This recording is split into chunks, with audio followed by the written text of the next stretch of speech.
we can all feel some depression about not having control over our basic routines, and that's profoundly disparaging to most of us. I see a little bit more on the anxiety side, where there's more fear about what will happen and whether you're bringing germs into your house or not. But it's I think long term, as it goes on, the more dour or depressing feelings will be there, because we can't just do what we're normally. And it's okay for the first few days. A lot of jokes on the internet, ha ha. But it settles in, and it's settling in now, and it's going to continue to, and that's going to be really quite difficult. I think, like in the therapy office, people come there because it's a safe place, and it's great meeting virtually, but they can't come to that safe place that they like being. Right, and a difference, right? Whether it's in person or talking over the internet. Yes, it is a difference, but I must say that the virtual sessions are a really quite acceptable alternative. There are lots of people who I think feel lonely and isolated, and it's difficult to sort of get into your head. What are some of the steps for those people who aren't already seeing a therapist, have the opportunity to do it under these circumstances? You all are so busy and packed. What can we do for ourselves? It's the first thing is like dealing with depression in general is you're having to push back against the dark matter. You're having to kind of not accept it and think creatively about what can I do to make myself feel better and do something creative, whether it's doing yoga on your floor or whatever you might do. Initially, it's a pushback, not to accept it. Depression can feel like a comfortable old pair of slippers with a hole in them, where you just keep wearing them and they're good enough, and you just don't think beyond that. So, the lethargy that sets in, it's really something that we all have to be careful of, to go for a walk, to move our bodies, to use our minds, not just watch videos and get stuck, because it's so easy to do, particularly with technology. It's so seductive. There's so many things that we can do to distract ourselves without realizing that we're not helping ourselves really push back against this. Social contact was always so important. So now with the media options that we have, that's really useful. I know my wife Cindy and I have found ourselves Skyping and doing meetups with people that we were not doing that with before, and it feels quite wonderful. To stay connected in a way. Mm-hmm. A way to stay connected. People at home who feel, generally when there's an emergency, jump into action. That feels good. It feels like we're doing something, or there's some to help. And not that there aren't in this not ways that we're traditionally accustomed to.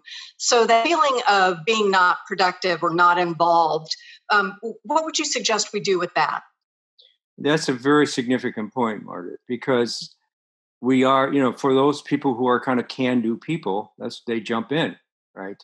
And we can't go to the front lines because, we could get the virus or whatever. There's no place except staying at home.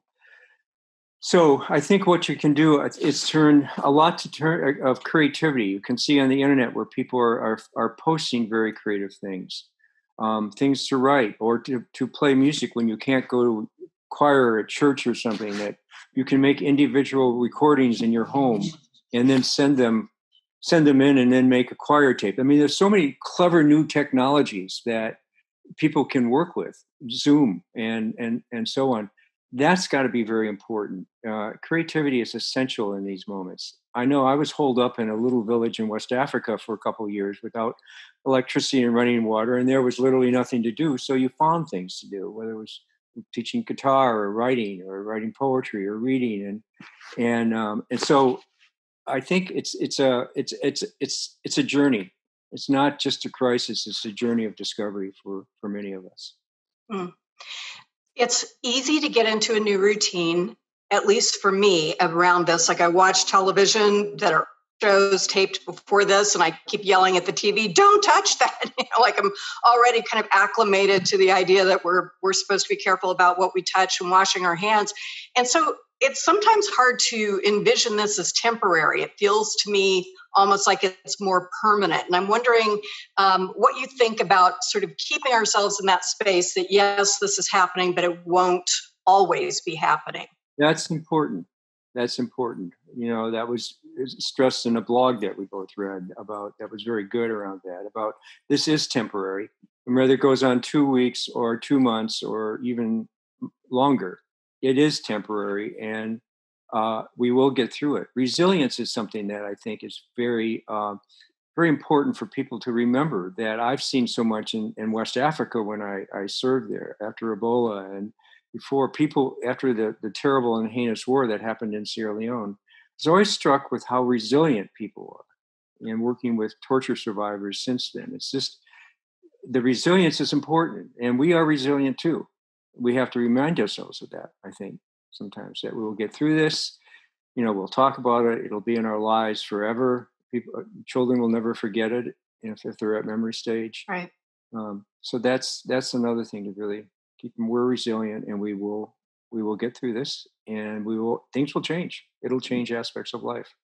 And I'm very You've seen people in their most difficult circumstances. I mean, Ebola is about as scary as it gets. And I'm thinking, it's remarkable that people who have far fewer resources than we have sitting here in Seattle have the grit to go forward and rebuild. And I think that's hard sometimes to imagine that we can do that too, because we're faced with something that's a bit more not as life and death. Maybe we marshal all of ourselves to push forward. Can you give me some suggestions on, you're feeling blue, or you're annoyed with the kids, or it's hard to, get out of your PJs. You can't get into your even dressed PJs. You're having some problems with that. Yeah. What kinds of things help build that grit? In addition to creativity, as I mentioned, to start playing an instrument or teach yourself to do something. Certainly being physical is very, very important. Teaching ourselves to meditate, taking long walks that are safe, doing floor exercises, and anything that's cardio that we can do is a really good idea. Breathing exercises. And so there's a lot of techniques that can be very useful. And I think most of them are ones that we use to people who are specifically dealing with reducing anxiety in therapy. So exercise, metaphysical things, meditation, yoga, Tai Chi, all those kinds of things are very effective, in combating it. I think, and learning to communicate when we just spout off our feelings, rather than saying, I'm having a hard time with this, and using I sentences. It's problematic, because we can just snap at each other so much easier. And this is really test our mettle in terms of how are we communicating with our spouse and with our families that we're cooped up with. The dog isn't a problem. Dogs are having a great time, but people are not. People are not. And so I think it's really important that we have to be very conscious about communication. I sentences, not you. I'm feeling lectured to right now, rather than you're yelling at me. No you sentences, and those basic fundamental things. I think it really tests us about how more effectively we can communicate. I'd like to think that people, without coming into couples therapy, are learning it more on their own, because they have to. We have to be cooped up. We have to do a better job of how we speak to each other, and keep concepts, of compassion compassion and hope, and not being critical of our own feelings and judgmental. Mindfulness stuff. I think basic mindfulness stuff is very useful here. Don't judge your own feelings, and don't judge the feelings of others, but deal with them. Might there be that's a skill, obviously, it's great for your life, that might carry over after this, because there will be, as you said, after this. I'm thinking people will wash their hands more, that will reserve things more. I'm saving every scrap of paper for some unknown reason to use the front and the back of it. Habits are changing. Do you think there's a way in which we can build skills that carry forward to make the rest of our lives more useful, more productive, and better connected?